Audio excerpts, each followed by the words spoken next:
Number 10. Launched for the 2001 model year in heavy-duty Silverado and Sierra pickups as the successor to the 7.4-liter Vortex 7400, it was designed for people who thought half-ton sounded like a warm-up, not a payload. Under the skin, it was an all-iron Generation 7 big block with 2 valves per cylinder, coil near-plug ignition, and modern fuel injection, but still old-school in spirit. GM kept the traditional 4.25-inch bore of the 454 and stretched the stroke to about 4.37 inches, ending up with 8.1 liters and factory ratings in the 320 to 340 horsepower range with 440 to 455 torque, depending on application and year. That grunt went into towing everything from fifth-wheel campers to construction trailers. The 8100 arrived just as cleaner, torquier diesels and rising fuel prices made giant gasoline engines a tough sell, and GM dropped it from its pickups and SUVs after the mid-2000s, while continuing to build it for commercial, RV, and industrial customers until 2009. Number 9. In the late 1960s, Cadillac had already rolled out a brand new 472 V8 for 1968. A clean-sheet big block designed with huge 5-inch bore spacing and extra beef in the castings so it could be enlarged later.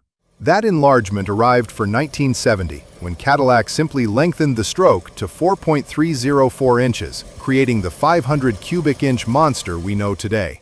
In its debut tune, stuffed under the hood of the front-wheel drive Eldorado only, it ran 10-to-1 compression and was rated at 400 horsepower and 550 torque, making it the largest production passenger car engine on the road and the biggest engine Cadillac ever installed in a car. Unfortunately, the 1970 party didn't last. Unleaded fuel, emissions rules, and a switch from gross to net ratings hit in quick succession. Compression dropped to 8.5-to-1 for 1971, and by 1972, the same engine was advertised at 235 horsepower and 385 pound-feet SAE net. The Eldorado kept exclusive bragging rights to the 500 until 1975, when Cadillac made it standard across the range except for the Seville, which used an Olds 350. Number 8.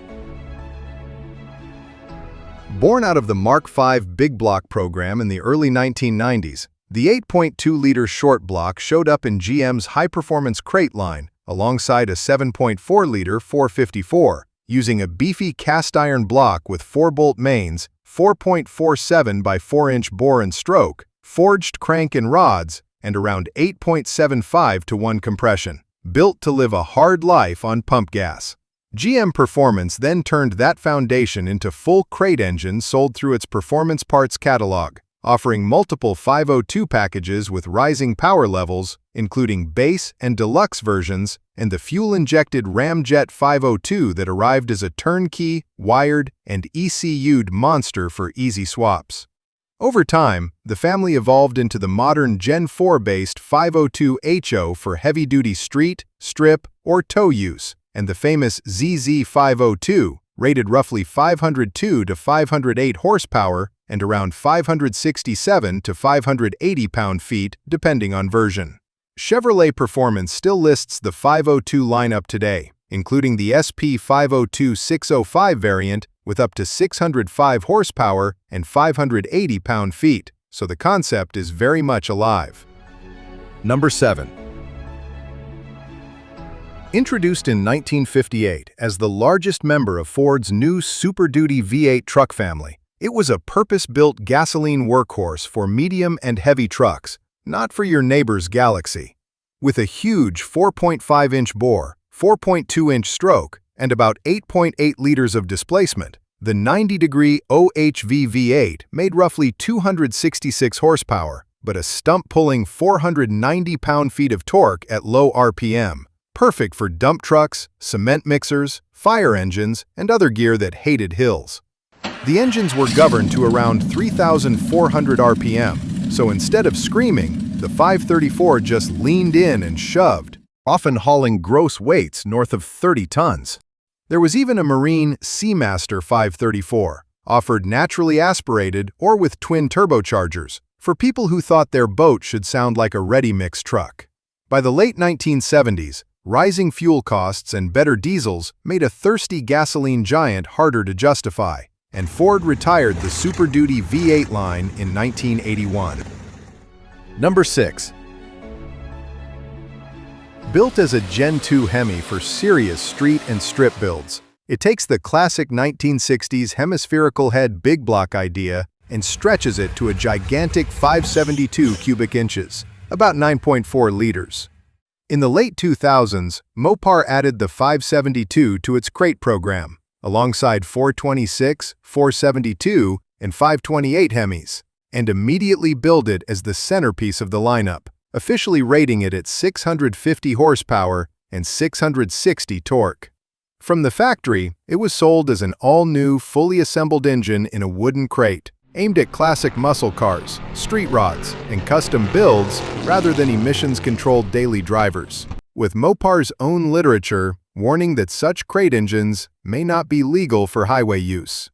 Over time, the official Mopar 572 part numbers were discontinued, even though they remained in catalogs for years. But the concept absolutely refused to die. Aftermarket builders still offer 572-based Gen 2 Hemis with similar dimensions, often tuned for even more ridiculous power. Number 5. Ford introduced this 572 big block crate in the mid-2000s as a new top dog in its performance catalog, built around the stout A460 version of the old 385 series big block family. It uses an over-square 4.5-inch bore and 4.5-inch stroke, a forged rotating assembly, and about 10-to-1 compression, all aimed at making serious power on premium pump gas without turning your pistons into souvenirs.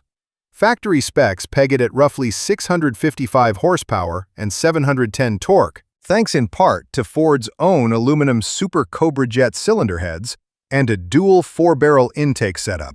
Sold as a fully assembled street crate engine with front or rear sump oil pan options, it was marketed with the grin-inducing slogan, "The Big Block is Back," and aimed at classic Mustangs, Fairlanes, Galaxies, and street rods that needed more shove than even a hot 460 could offer. Number 4. Developed by Chevrolet Performance as an all-new tall-deck Gen 6 big block, it took the classic Chevy big block architecture and stretched it to 572 cubic inches with a 4.56-inch bore and 4.375-inch stroke, created specifically for the aftermarket rather than any production vehicle. By the late 1990s, it arrived in the GM Performance Parts lineup as the flagship crate engine, and it quickly split into two personalities: the ZZ572 620 Deluxe Street version, running about 9.6-to-1 compression on premium pump gas and officially rated at roughly 620-plus horsepower and mid-600s 40 torque, and the high-compression ZZ572 720R, a race fuel-only animal advertised at around 720 horsepower and about 680 pound-feet. Over time, the ZZ572 became a halo big block for wild Camaros, Novas, Chevelles, and Gassers. Number 3. Announced in October 2021 and unveiled at SEMA that year, the ZZ632 is officially the largest and most powerful crate engine Chevrolet Performance has ever offered, a naturally aspirated 10.35-liter V8 meant purely for fun, not for commuting. Built around a tall-deck cast-iron bow-tie sportsman block with 4-bolt mains, it swings a 4.6-inch bore and 4.75-inch stroke and runs a serious 12-to-1 compression ratio, yet is designed to live on 93-octane pump gas. The result is a dyno-proven 1,004 horsepower and 876 torque with a redline of 7,000 RPM, numbers that beat many purpose-built race engines while still coming in a wooden crate with a part number. Since deliveries began in 2022, the ZZ632 has taken over the top spot in Chevy's performance catalog, overshadowing the earlier ZZ572 and becoming the go-to because why not choice for wild Camaros, Novas, trucks, and drag cars. Number 2. Born out of GMC's unique 60-degree big block V6 family, the 637 was essentially a 478 V6 with 2 cylinders added, sharing its 5.125 by 3.86-inch bore and stroke, iron block and heads, and single camshaft layout, but now stretching to a massive 637 cubic inches. It debuted in the mid-1960s for 1966 heavy-duty trucks, replacing the earlier 702 twin-6 V12 while delivering roughly the same factory rating of 275 gross horsepower, just with fewer cylinders to feed and maintain. It was the largest displacement production gasoline V8 ever built for highway trucks, and the whole assembly weighed well over 1,200 pounds. GMC also spun diesel D637 and DH637 versions into the Toro Flow line, but the basic family was short-lived. By the early 1970s, as diesels and Chevrolet-sourced V8s took over, GMC's in-house 60-degree engines were phased out. Number 1. Born in the early 1940s, it started life as an ambitious all-aluminum V12 aircraft design called the XV1650, with the same bore and stroke as the Rolls-Royce Merlin. When the aircraft program fizzled, Ford lopped off 4 cylinders and repurposed the design as an 18-liter, 60-degree V8 for tanks. Built with dual overhead cams, 4 valves per cylinder, and a flat-plane crank, the GAA was wildly advanced for its day, an all-aluminum 32-valve DOHC V8 with twin Stromberg carburetors, dual magnetos, and full dual ignition. More like a race engine than a chunk of military hardware. In production from about 1940 to 1950, it was rated around 500 horsepower and roughly 1,050 torque at low RPM on 80-octane fuel, making it the largest gasoline V8 Ford ever built.